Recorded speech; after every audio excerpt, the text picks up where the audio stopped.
12 साल का टाइम है कुंभ का। कुंभ मतलब ज्ञान। वहां पे 2 नदियां आके मिलती है, गंगा यमुना। एक गायब है, सरस्वती, ज्ञान। इसीलिए तुम देखो 4 जगह कुंभ लगता है। कहां कहां लगता है? प्रयागराज में लगता है। और कहां लगता है? नासिक और हरिद्वार, उज्जैन। अब यहाँ जो है, अब प्रयागराज में कौन आएगा? नॉर्थ इंडिया के सेंट्स आएंगे, जो यहाँ के एनलाइटेड लोग हैं वो यहाँ आएंगे। नासिक में कौन आएगा? संत ज्ञानेश्वर आएंगे। जो डेक्कन और साउथ इंडिया के सेंट्स हैं वो यहाँ आएंगे। यहाँ हिमालयन सेंट्स आएंगे, यहाँ मालवा के सेंट्स आएंगे। और तुम देखो चारों तरफ ये सारा सेंटों का इलाका है। तो ये जो सेंट्स आएंगे, मानो संत ज्ञानेश्वर यहाँ आ गए, संत ज्ञानेश्वर आ गए नासिक। अब अवध ओझा पहुंचे इनके पास।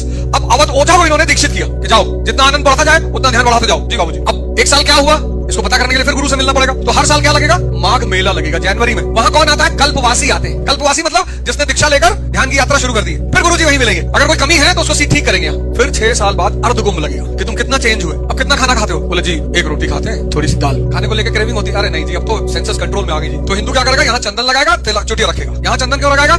कि आज्ञा चक्र को एक्टिवेट करना है, इस आई को खोलना है, और ये जो इटर्नल एनर्जी है उसको ब्रह्मरंध्र के रास्ते से इटर्नल एनर्जी से कनेक्ट करना है। फिर 12 साल बाद जब वो कंप्लीटली ट्रांसफॉर्म हो चुका होगा, तब वो जाएगा संगम में नहाएगा, टॉन्चर चुटिया उतारेगा, and that will be the evidence अहम ब्रह्मास्मि। So Kumbh is basically a technology of human transformation from senses to conscious.